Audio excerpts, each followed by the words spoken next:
नमस्कार, मैं हूं संजय शर्मा। आप देख रहे हैं 4PM न्यूज नेटवर्क। जब सुप्रीम कोर्ट के जज गवई साहब कह रहे हैं कि बुलडोजर न्याय व्यवस्था का प्रतीक नहीं हो सकता, सरकार एक तरफ से जज जल्लाद नहीं बन सकती, ज्यूरी भी नहीं बन सकती। यानी एक ही सरकार हो, वो जज बन जाए, जल्लाद बन जाए, ज्यूरी बन जाए, संभव नहीं है। तो फिर गवई साहब इंतजार किस बात का?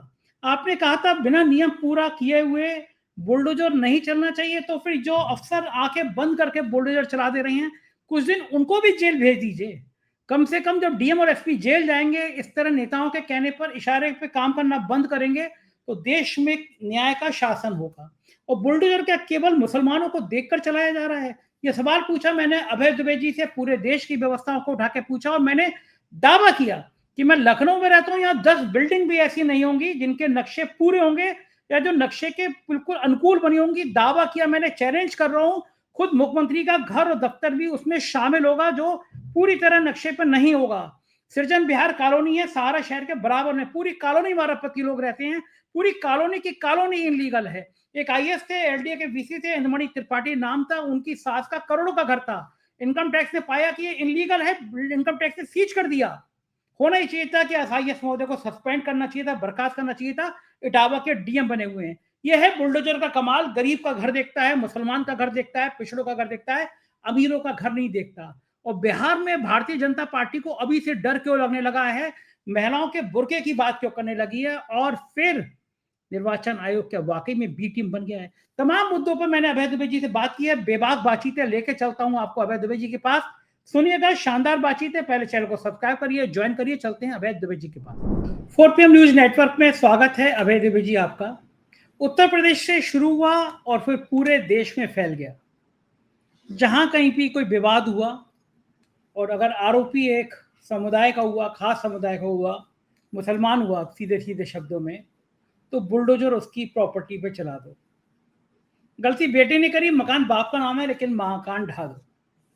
चीफ जस्टिस गवई साहब ने एक बहुत महत्वपूर्ण टिप्पणी करी है। उन्होंने कहा कि सरकार एक साथ जज, जल्लाद और ज्यूरी नहीं हो सकती। बुलडोजर का इस्तेमाल संविधान की अनुच्छेद 21 की हत्या है एक तरह से। बरेली में आइलम मोहम्मद को लेके मामूली सा विवाद हुआ, खत्म हो जाता, उस दिन दोनों पक्ष बैठ गए थे। लेकिन गोदी मीडिया के चैनलों पे घंटों घंटों चर्चाएं कराई जा रही हैं। बरेली के विवाद को तूल दिया जा रहा है। मुझे लगता है कि अयोध्या में जो हारे हैं, उसके बाद हिंदू मुसलमान का फसाद पैदा नहीं हो पा रहा। ये बात भारतीय जनता पार्टी को बहुत चुभ रही है, अखर रही है कि जातियां इतनी मजबूत होती जा रही हैं। लोगों को समझ आ रहा है, जातियों को समझ आ रहा है, उनके संग खेला हो गया, तो अब हिंदू मुसलमान का फसाद पैदा कराया जाए। बरेली इसका जीता जागता उदाहरण है कि बेवजह की बातें वहां खड़ी की जा रही हैं। जस्टिस गवई की ये टिप्पणी आप कितनी महत्वपूर्ण समझते हैं? पूरे देश के अलग अलग राज्यों में सुप्रीम कोर्ट ये क्यों नहीं करता? जब सुप्रीम कोर्ट ने सीधा आदेश दिया है कि इस तरह बुलडोजर नहीं चलेगा, बिना पूरा पर्याप्त समय दिए, दसियों ऐसी घटनाएं आ रही हैं जब बुलडोजर अभी भी चल रहा है, तो सुप्रीम कोर्ट ये क्यों नहीं करता? किसी डीएम और एसपी को जेल भेज दे। मुझे लगता है कि अगर इस तरह कानून का उल्लंघन सुप्रीम कोर्ट के आदेशों का उल्लंघन अफसर कर रहे हैं, जिस दिन कोई डीएम एसपी 2-4 महीने के लिए जेल गया, पूरे देश में यह परंपरा एकदम बंद हो जाएगी कि कोई भी घटना हुई, दोषी कौन है, निर्दोष कौन है, इसको जाने बिना सीधा बुलडोजर चला दो। गवई साहब की दृष्टि, ये जो टिप्पणी है, ये आज के संदर्भ में आप कितनी महत्वपूर्ण मानते हैं? देखिए, बुलडोजर तो उसकी संपत्ति पे भी नहीं चलना चाहिए जिसको अदालत ने दोषी ठहरा दिया है। अदालत कभी ये आदेश थोड़ा देती है कि आप किसी की संपत्ति, किसी अपराधी की संपत्ति पर, किसी के घर के ऊपर बुलडोजर चला दें, उसको जमीन से मिला दें। बुलडोजर तो केवल अतिक्रमण के खिलाफ चलाया जाता है, जो गैरकानूनी कब्जे हैं वहां पे चलाया जाता है। उसके लिए भी अदालत का आदेश होना चाहिए, तब चलता है। लेकिन उत्तर प्रदेश में बुलडोजर को उसी तरह इस्तेमाल किया जा रहा है जैसा कि न्यायमूर्ति गवई ने खुद कहा है कि वो जज भी है और जूरी भी है और जल्लाद भी है। ये सरकार नहीं कर सकती। सुप्रीम कोर्ट में दरअसल कभी भी बुलडोजर की जो नीति है उसका समर्थन नहीं किया। बुलडोजर की विकृति जो है ना, उसका समर्थन नहीं किया। वो लगातार उसकी आलोचना करता रहा है, उसके खिलाफ उसने आदेश पारित किए हैं। अब यहाँ समस्या थोड़ी दूसरी है जिसकी तरफ आपने भी इशारा किया है, मैं वहीं से उठाता हूं अपनी बात को। समस्या यह है कि सुप्रीम कोर्ट के इस आदेश के बावजूद और जस्टिस गवई के इस कथन के बावजूद, इस कड़ी टिप्पणी के बावजूद, ना अभी तक बुलडोजर रुका है और मुझे उम्मीद नहीं है कि आगे रुकेगा। क्योंकि नरेंद्र मोदी के निज़ाम में जो कार्यपालिका है, चुनी हुई सरकार है और जो उसके साथ काम करने वाले अफ़सरशाही है, उनको उन्हें लगता है कि वही सर्वोच्च हैं। अदालत को जो कहना वो कहता रहे। अदालत के वक्तव्य का कोई वो खंडन नहीं करेंगे, कुछ नहीं, लेकिन वो अपना काम जारी रखेंगे। अब जैसे को अदालत ने कहा कि बुलडोज़र मत चलाइए, उन्होंने बुलडोज़र चला दिया। तो अब फिर से सामाजिक कार्यकर्ता, नागरिक समाज के लोग जिसके घर के बुलडोज़र चला है वो और समाज के लोग फिर से देखिए, देखिए साहब आपके आदेश का उल्लंघन हुआ है। कोर्ट फिर गुस्से में कहेगा नहीं ये नहीं होना चाहिए, बहुत कड़ी टिप्पणी कर देगा और ज़्यादा कड़ी टिप्पणी कर देगा और ज़्यादा कड़ा आदेश निकाल देगा। लेकिन वो कुछ नहीं, सरकार की कान पे जू नहीं रेंगेगी, वो फिर से बुलडोज़र चला देगी। तो ये जो स्थिति है, इस स्थिति से कैसे निपटा जाए? स्थिति से निपटने का वही तरीका है जो आपने बताया, लेकिन आपने भी थोड़ा-सा ऐसा सुझाव दिया है जो थोड़ा-सा नीचे पायदान का है। मैं इसको और ऊँचे पायदान पे ले जाना चाहता हूँ, उसी सुझाव को। ये मसला डीएम और एसपी का नहीं है। डीएम और एसपी अपनी मर्ज़ी से बुलडोज़र नहीं चलाते। डीएम और एसपी को बुलडोज़र चलाने के लिए ऊपर से आदेश मिलते हैं और डीएम एसपी को पता है कि ऊपर के आदेश का जितना वो उत्साहपूर्वक पालन करेंगे, ये जानते हुए भी कि ये आदेश गैर कानूनी है, गैर संवैधानिक है, उतना ही जो सरकार है, सरकार की निगाह में वो ऊँची चढ़ते चले जाएँगे, उन्हें और ब्राउनी पॉइंट्स मिलेंगे। तो अगर सरकार 1 के ऊपर बुलडोज़र चलाने का आदेश देती है, वो 2 के ऊपर, 5 के ऊपर बुलडोज़र चला देते हैं।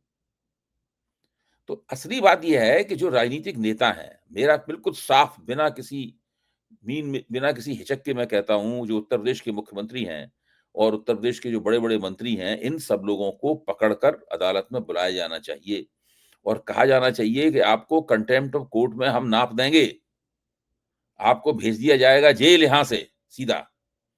इसलिए आप इधर-उधर की बातें बंद कीजिए और बताइए कि हमारे आदेश के बावजूद आप वहाँ बुलडोज़र कैसे चल रहे हैं, ये बताइए आप। जब वो ये करेंगे, तब जाके बुलडोज़र बंद हो सकता है। हालत ये है कि बुलडोज़र तो बहुत बड़ी चीज़ है। कहीं से उत्तर प्रदेश में जो आपत्तिजनक होर्डिंग लगे होते हैं, उन होर्डिंगों को हटाने के सरकार के अदालती आदेश को भी ये लोग नहीं मानते। जैसे अदालत ने आदेश दिया कि ये आपत्तिजनक भाषा वाले और आपत्तिजनक तस्वीरों वाले होर्डिंग हटाए जाएँ। तो ठीक है, होर्डिंग वाले 50 लगे हैं, तो उन्होंने अदालत का आदेश का पालन करते हुए 5 होर्डिंग हटा दी। 45 होर्डिंग वैसे के वैसे ही लगे रहे। अब अदालत पूछेगी आपने होर्डिंग नहीं हटाए? इन्होंने सब हटा लिए 5 होर्डिंग। अब जज साहब खुद थोड़ी ना गिनने के लिए जाएँगे वहाँ पे। अब ठीक फिर बात वहाँ पे है। झंझट हो अदालत में। तो आज बिल्कुल ठीक। अदालत कितने बार कोई अदालत जाएगा? कितने बार ये बिल्कुल। अदालत के अंदर ये संघर्ष किया जाएगा? ये तभी होगा जबकि एक ऐसी सज़ा दी जाए, जिससे कि इबरत हासिल हो, यानी इससे सबक हासिल हो। वो नज़ीर बन जाए कि अदालत का आदेश अगर नहीं माना जाएगा, तो अदालत आपको इस तरह टाँग देगी कि आपका राजनीतिक करियर भी खत्म हो जाएगा। सज़ा हो सब जाएगी, आप खत्म। चुनाव लड़ने काबिल नहीं रहेंगे। जब तक ये नहीं होगा, तब तक ये लोग नहीं मानेंगे। ये बहुत ही निर्लज्ज और थितड़ किस्म की सरकार है। सही बात। मैं अभय जी एक 2 मिनट का किस्सा आपको बताना चाहता हूँ। राजधानी लखनऊ का, योगी आदित्यनाथ के घर से 2 किलोमीटर की दूरी का। एक सहारा शहर है, इसकी बड़ी चर्चा चल रही है कि अडानी साहब ने खरीदने जा रहे हैं वो। उसके बराबर में सृजन विहार कॉलोनी है। उस कॉलोनी में लगभग जितने घर हैं वो सब करोड़पतियों के हैं, अरबपतियों के घर हैं। और वो पूरी कॉलोनी इनलीगल है, कि पूरी कॉलोनी का नक्शा पास नहीं है। एलडीए में लखनऊ विकास प्राधिकरण में वीसी साहब होते थे। एक अकबर नगर गरीबों की और खासतौर से मुसलमानों की बस्ती थी। वहां सौंदर्यीकरण होना था, कोई रिवर फ्रंट बनना था, पूरी बस्ती जाड़ों की कड़कड़ाती ठंड में बुलडोजर चलवा दिया। इनकम टैक्स ने पाया कि उसी सृजन विहार कॉलोनी में उन वीसी साहब का सास का घर है, और इनकम टैक्स ने पाया कि ये करोड़ों रुपए की जो कोठी है ये इनलीगल पैसे की है। सास का नाम है, दामाद जी एलडीए के वीसी के पैसे लगे हुए हैं, और इनकम टैक्स ने उस कोठी को सील कर दिया। इसी आईएएस का इतना बड़ा घोटाला सामने आने के बाद योगी सरकार को उसको सस्पेंड कर देना चाहिए। कोठी सील नहीं, कहीं से वो हाईकोर्ट से सिंगल बेंच का स्टे लेके आए, लेकिन प्रूफ तो था ही था कि कोठी में सास के नाम पैसे कैसे आ गए। उत्तर प्रदेश में बड़े आईएएस अफसर हैं जिनकी सास ससुर के नाम पे संपत्ति आ जाती है, लेकिन पूरी कॉलोनी इनलीगल। फिर मैंने आरटीआई में जवाब मांगा कि इस कॉलोनी में नक्शा पास है या नहीं है। 3-4 बड़े प्रबुद्ध किस्म के लोग आए, मुझ पर तरह तरह की सिफारिश करी कि इस मामले को मत उठाइए, और मेरे पास लिखकर कोई जवाब नहीं दिया। अभी कुछ दिन पहले सूचना आयुक्त ने 25,000 रुपए का जुर्माना लगाया एलडीए को कि मुझे सृजन विहार कॉलोनी की डिटेल क्यों नहीं दी जा रही, नक्शा पास है या नहीं पास है। और वो एलडीए के वीसी अब इटावा के डीएम है, नाम है इंद्रमणि त्रिपाठी। दूसरा उदाहरण सुनिए आप और आपको हंसी आएगी। भारतीय जनता पार्टी के सांसद है संजय सेठ जी, लखनऊ में शालीमार बिल्डर, बड़ा जाना माना नाम है। हाँ, संजय सेठ की जो शालीमार कंपनी थी, पहले जो समाजवादी पार्टी के साथ थे ये लोग, उस पे सैकड़ों करोड़ की जमीन कब्जाने के आरोप हैं। जांचें चली, ठंडे बस्ते में हो गई क्योंकि बीजेपी के एमपी हो गए। जेपीएनआई बहुत बड़ी बिल्डिंग बनी थी 600-700 करोड़ की, जैसी सरकार बदली, योगी जी आए, उसकी जांच के आदेश हो गए। डर के मारे संजय सेठ बीजेपी में आ गए, एमपी बन गए, बिल्डिंग खंडेर हो गई। मैं 1000 करोड़ की बिल्डिंग की कीमत कौन दी, खंडेर हो रही थी। मैंने कोर्ट में जाकर पीआईएल करी कि 1000 करोड़ तो जनता का पैसा है, ये क्यों बात हो रही है। चीफ जस्टिस की बेंच थी, नोटिस जारी हुए सरकार के, अब उसका काम शुरू हो रहा है, खुल रहा है। वो उन्हीं संजय सेठ की कंपनी शालीमार के लखनऊ में कम से कम 3-4 सोसाइटी ऐसी बनी है जिनके पूरे ऊपर 2 फ्लोर इलीगल हैं। एलडी ने मुझे भी लिख के दिया कि इलीगल फ्लोर है, उन पे बुलडोजर चलाने की हिम्मत नहीं पड़ती। लेकिन कोई मुसलमान है, दोषी है या नहीं है, कोई गरीब है, कोई पिछड़ा है, उसके घर में बुलडोजर चल जाता। तो ये, और मैं अभय जी बिल्कुल जिम्मेदारी के साथ अपने चैनल पर दावा कर रहा हूं, शायद लखनऊ की 10 बिल्डिंग भी ऐसी नहीं है जो नियम के तहत बनी हो, जिनके नक्शे पूर्णता पास हो। 10 मैं कह रहा हूं, हजारों लाखों बिल्डिंग में से। और मैं दावा कर रहा हूं चैनल पर जिम्मेदारी के साथ, चैलेंज कर रहा हूं कि मुख्यमंत्री जी का घर भी और दफ्तर भी एलडीए के नक्शे के हिसाब से नहीं बना है। तो क्या मुख्यमंत्री के घर पे भी बुलडोजर चल जाएगा? मैं आपकी बात से पूरी तरीके से सहमत हूं, और आप जो कह रहे हैं ये बात मैं कुछ और लोगों से भी सुन चुका कि लखनऊ में शायद ही कोई ऐसी जगह हो जो पूरी तरीके से कानून के मुताबिक और न्यायोचित ठहराई जा सके। अच्छा, ये स्थिति है। अब आता सवाल ये है कि बुलडोजर चलाने के लिए कौन सी इमारत चुनी जाती है, वो किसकी इमारत होती है, कौन होता है उसका मालिक। मेरा मानना है कि उस सूची में सबसे पहला नाम तो मुसलमानों का है। देखो ठीक बात। उसके बाद दूसरा नाम किसी ओबीसी का हो सकता है, तीसरा नाम किसी दलित का हो सकता है, लेकिन पहला नाम मुसलमानों का है, दूसरा नाम भी मुसलमान का है, तीसरा नाम भी मुसलमान का है, चौथा नाम भी मुसलमान का है, 10 तक मुसलमानों के ही नाम है, 11वें पे किसी और का नाम होता है। तो ये जो स्थिति है कि आपने ये जो बुलडोजर न्याय है, ये बुलडोजर न्याय मुसलमानों के खिलाफ, दरअसल मुसलमानों का मनोबल तोड़ देना चाहते हैं। उनको ये संदेश देना चाहते हैं कि आपकी कोई औकात नहीं है, आप मक्खी और मच्छर की तरह हैं, भुनगे की तरह हैं, जिस दिन चाहेंगे उस दिन हम आपको पीस देंगे, बुलडोजर के नीचे कुचल देंगे। और एक मुसलमान के घर पर बुलडोजर चलता है तो संदेश दूर दूर तक जाता है। वो संदेश केवल लखनऊ के भीतर ही नहीं रहता, वो लखनऊ से बाहर निकलता है, पूरे उत्तर प्रदेश में फैलता है, मीडिया के जरिए सारे देश में फैलता है। दिल्ली के मुसलमान भी उससे प्रभावित होते हैं, बिहार के मुसलमान भी उससे प्रभावित होते हैं। और ये उत्तर प्रदेश का दुर्भाग्य है कि उत्तर प्रदेश जो किसी जमाने में बड़ा उदार किस्म का राज्य माना जाता था, उसकी धरती से एक इस तरह का कट्टरतापूर्ण, अमानवीय और क्रूर संदेश निकल रहा है और सारे देश में फैल रहा है। हमारे लोकतंत्र के ऊपर ये एक बहुत बड़ा दाग है। और जो लोकतंत्र के खंबे हैं, जिसमें न्यायपालिका एक महत्वपूर्ण खंबा है, न्यायपालिका अभी तक इसको रोक नहीं पाई है।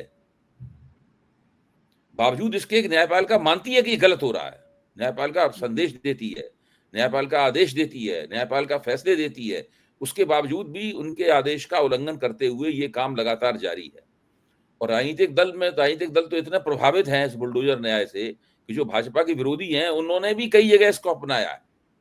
हाँ, बाद में आलोचना वगैरह हुई तो बंद हो गया, लेकिन मुख्य तौर पर सबको लगा, सबकी आंखें चमक गई, सब मुख्यमंत्रियों की, हम भी बुलडोजर लेके चढ़ बैठेंगे जी अपने दुश्मन के ऊपर।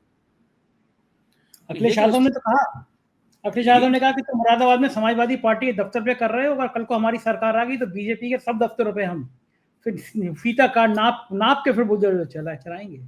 अब राजनीति बुलडोजर। मेरा कहना है कि अखिलेश जी ने तो विपक्ष के नेता के तौर पर तुर्की बतुर्की जवाब दिया है। मैं नहीं मानता हूं कि वो बुलडोजर चलाएंगे। उन्होंने तुर्की बतुर्की जवाब दिया कि तुम ऐसा कर रहे हो, हम भी तुम्हारे साथ कर सकते हैं। मैं भी कभी कभी अपनी बहसों में कहता हूं कि आज भारतीय जनता पार्टी इस डंडे से लोगों को पीट रही है, एक दिन आएगा जब भारतीय जनता पार्टी को उसी डंडे से पीटा जाएगा।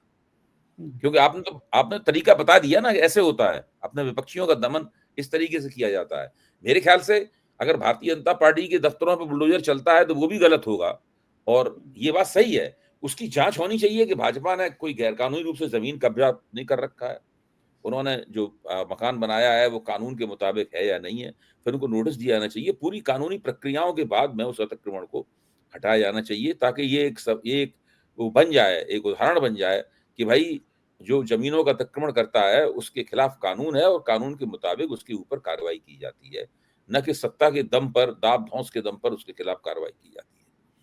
तो ये बुलडोजर न्याय जो है, जिसको मैं मानता हूं कि ये लोकतंत्र में इस विकृति को मुख्यमंत्री आदित्यनाथ जी ने इंजेक्ट किया है, और मुख्यमंत्री आदित्यनाथ के इतिहास के साथ में ये हमेशा हमेशा के लिए बात जुड़ जाएगी। उनको बुलडोजर बाबा भी कहा जाता है। और ऐसे भी हमारे समाज में बहुत से लोग हैं जो इस बात से बड़े प्रभावित रहते हैं कि बाबा बड़ा धाकड़ है। बाबा बहुत आपको मिलेंगे इस तरह की बात करते हुए लोग। कोई जरूरी नहीं है कि वो भारतीय अंतर्राष्ट्रीय स्वयंसेवक के स्वयंसेवक हों या भाजपा के। बाबा बड़ा धाकड़ है, वो तो बुलडोजर चला देता है, बाबा डंडा चलाता है, बाबा बड़ा डंडेबाज है। इस प्रकार की बातें करते हुए बहुत लोग मिलेंगे। लेकिन इस प्रकार की जो तथाकथित लोकप्रिय ओपिनियन है, इसका तिरस्कार करते हुए, इसके ऊपर कान न देते हुए, सुप्रीम कोर्ट को एक स्थायी व्यवस्था करनी चाहिए ताकि इस प्रकार की घटनाएं न हों। इसी के साथ साथ में दूसरी जगहों पर जहां पर वास्तव में अतिक्रमण हटाने की आवश्यकता है, जहां गैरकानूनी तरीके से बड़े बड़े बिल्डरों ने सरकारी रंग रुतबे का फायदा उठाते हुए, नेताओं से अपने संबंधों का फायदा उठाते हुए जो तमाम सारी जमीनें, तमाम सारी बिल्डिंगें तामीर कर दी हैं, उनको कैसे कानून के तहत लाया जाए, इसकी भी नियमावली बननी चाहिए, इसके भी प्रोटोकॉल बनने चाहिए। तब कहीं जाकर कानून का राज स्थापित होगा। लोकतंत्र में सरकार का काम होता है कानून का राज स्थापित करना, और अगर कानून का राज स्थापित नहीं है, इसका मतलब यह है कि वो लोकतंत्र अधूरा है। भारत का लोकतंत्र न केवल अधूरा है, बल्कि एक चौथाई भी नहीं है। मैं ये कहता हूं, अधूरा का मतलब कह रहे हैं कि आधा लोकतंत्र है, ये एक चौथाई भी नहीं है। मतलब देखा जाए तो बहुत सारे मुकामों पे ये सिर्फ नाम मात्र का लोकतंत्र है। तो भारत के लोकतंत्र, ये बड़ी चुनौती है कि भारत के लोकतंत्र को नाम मात्र के लोकतंत्र की सीमा से निकालकर कम से कम पूरे लोकतंत्र बनने की तरफ तो बढ़ा जाए। बिल्कुल ठीक कह रहे हैं अभय जी। और अब बिहार की तरफ चलते हैं। चुनाव आयोग की टीम गई बिहार में। बीजेपी ने सबसे पहले वही पुराना राग आलापा कि जो बुर्का पहनने आ रही हैं महिलाएं, उनका सत्यापन कर रही है। अपना संजय शर्मा बंगलौर में भी वोट डाल रहे हैं, महाराष्ट्र में भी डाल रहे हैं, हरियाणा में भी डाल रहे हैं, बनारस में भी डाल रहे हैं। ऐसे लाखों लोग एक एक घर में 4,000 वोटर बन जा रहे हैं वन रूम के सेट में। 250-250 वोटर एक कमरे में बन जा रहे हैं। उनकी चिंता नहीं है। लाइन में लगी हुई बुर्का वाली महिलाओं का सत्यापन कर लीजिए। बीजेपी का रटा रटाया डायलॉग। बिहार में क्या हताश है, बिहार में परेशान है बीजेपी के, ये सुर बिहार में नजर क्यों आ रहे हैं? देखिए, बिहार में तो मैं समझता हूं कि एनडीए ने, जब बिहार चुनाव की सुबुखाट शुरू हुई, तो एनडीए, मैं मानता हूं, इंडिया गठबंधन से होड़ में आगे था। और इस बात को संजय कुमार ने भी अपनी एक टिप्पणी में कहा था, और अपने सर्वे वगैरह में भी आया था कि उनका सामाजिक गठजोड़ ज्यादा मजबूत दिख रहा है, ज्यादा शक्तिशाली है, और वो निकल जाएगा। लेकिन फिर धीरे धीरे राजनीतिक घटनाक्रम जब आगे बढ़ा तो परिस्थिति बदलनी शुरू हुई। खास तौर से मैं समझता हूं इसमें राहुल गांधी और तेजस्वी की जो जोड़ी है, उसका बड़ा भारी योगदान है, जिसने वहां पे माहौल बदल दिया है पूरी तरीके से। राहुल गांधी ने जो वोट अधिकार यात्रा की, उसके बाद में फिर बिहार अधिकार यात्रा तेजस्वी यादव ने निकाली, और जो परिस्थितियां बनी, उसमें लगता है कि जो इंडिया गठबंधन है वो अधिक एकताबद्ध है। उसके पास उद्देश्य, स्पष्ट उद्देश्य है, निशाना साफ है उसकी निगाह में कि क्या उसे करना है। और जो एनडीए है, एनडीए के अंदर नेतृत्व का बड़ा भारी अभाव है। प्रशांत किशोर ने इस प्रकार के तमाम आरोप लगाए हैं, जिससे एनडीए के नेताओं की, नीतीश कुमार को अगर छोड़ दिया जाए तो बाकी सबकी साख जो है डावाडोल है, और जनता की निगाह में उनकी साख पर एक सवालिया निशान लगा हुआ है। तो इस वक्त लड़ाई में जो एनडीए को लाभ था, बढ़त थी, वो लाभ समाप्त हो गया।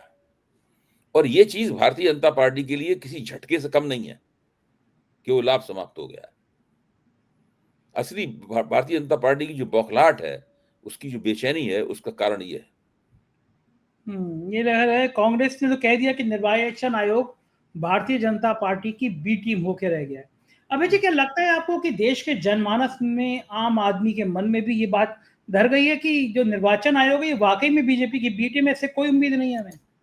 भाई देखिए, अगर आप सोशल मीडिया पे देखें, सोशल मीडिया पे इंस्टाग्राम है, सोशल मीडिया पर यूट्यूब के चैनल्स हैं, फेसबुक के ऊपर लोग पोस्ट करते हैं, अगर आप इन सब पे निगाह डालें, और जो राजनीति में दिलचस्पी रखते हैं लोग और अपनी टीका टिप्पणियां करते हैं, साधारण लोग हैं, किसी पार्टी के कार्यकर्ता वगैरह नहीं है, तो आप पाएंगे कि वो इस विषय के ऊपर सोच रहे हैं। जो विपक्ष ने मुहिम चलाई, राहुल गांधी के नेतृत्व में जो मुहिम चली, उसने कम से कम इतना काम तो कर ही दिया है कि लोगों के दिमाग में ये बात दर्ज हो गई है, ये नारा रजिस्टर हो गया है लोगों के दिमाग में कि वोट चोर गद्दी छोड़, वोट चोर गद्दी छोड़। बच्चा भी इस बात को कह रहा है, छात्र भी इस बात को कह रहा है, और पकी उम्र का भारतीय जो है ना, वो भी इस बात को कह रहा है। तो ये चीज शुरुआत है, मैं ये नहीं कहूंगा कि अभी शिखर पे पहुंची है, लेकिन ये शुरुआत है कि जो नीतीश कुमार और बीजेपी की मिलीजुली सरकार है, इस सरकार के खिलाफ एंटी इनकम्बेंसी एक ऐसे मुकाम पर पहुंच गई है जहां से वो केवल आगे ही बढ़ सकती है, पीछे नहीं जाएगी एंटी इनकम्बेंसी। और अगर जरा सी भी आगे बढ़ गई और 50%, 60% को उसने पार कर लिया, फिगर को पार कर लिया, तब फिर बिहार में सत्ता परिवर्तन होना बिल्कुल सुनिश्चित है। हाँ, बिहार की स्थिति तो ज़्यादा नाजुक होती चली जा रही है, और ये जो बिहार में अलग अलग मोर्चे बन रहे हैं, जो बगावत दिखाई दे रही है कि मतलब इस समय नीतीश कुमार की पार्टी के विधायक भी अगर टाटा बाय बाय करने लगे, इसका मतलब यह है कि डूबते हुए जहाज से चूहे पहले कूदते हैं, जो कहावत है। बिहार में मुझे लग रहा है नीतीश की पार्टी में अब ये मैसेज जा रहा है कि भैया अब जहाज डूब रहा है।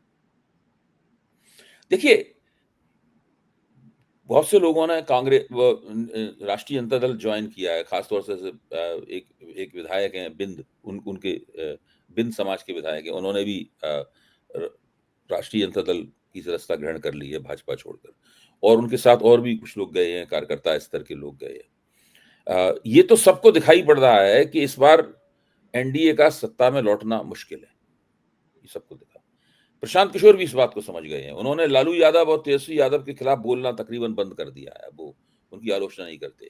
मौका देख के वो कहीं पे आरोप न लग जाए, इसको ध्यान रखते हुए राहुल गांधी की तारीफ भी करते रहते हैं, और वो पूरी उनकी कोशिश है किसी तरीके से महागठबंधन के साथ में उनका एक अघोषित सा एक समझदारी बन जाए दोनों के बीच में, कम से कम सारी सीटों पर न बने तो कुछ सीटों पर बन ही जाए। तो जब ऐसी स्थिति बन जाती है, उसके बाद लगता है कि सब लोगों में मतैक्य स्थापित हो गया है कि अब ये राष्ट्रीय जनतांत्रिक गठजोड़ की सरकार वापस नहीं लौटेगी। नीतीश कुमार तो वापस सरकार लौट आया तब भी मुख्यमंत्री नहीं बन सकते, सरकार ही नहीं लौटेगी, तो उनके किसी के मुख्यमंत्री बनने का सवाल ही पैदा नहीं होता। तो ये चीज तो धीरे धीरे बिहार में बनती जा रही है, और मुझे लगता है कि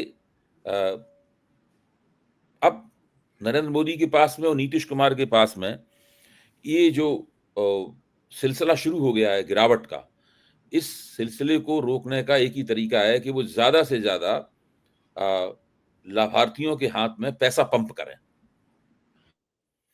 नीतीश कुमार पहले से पैसा पंप कर रहे हैं लगातार, केंद्र सरकार भी जुट गई है, नरेंद्र मोदी भी उस काम में जुट गए हैं पैसा पंप करने के नाम पर, और अभी 10,000 रुपए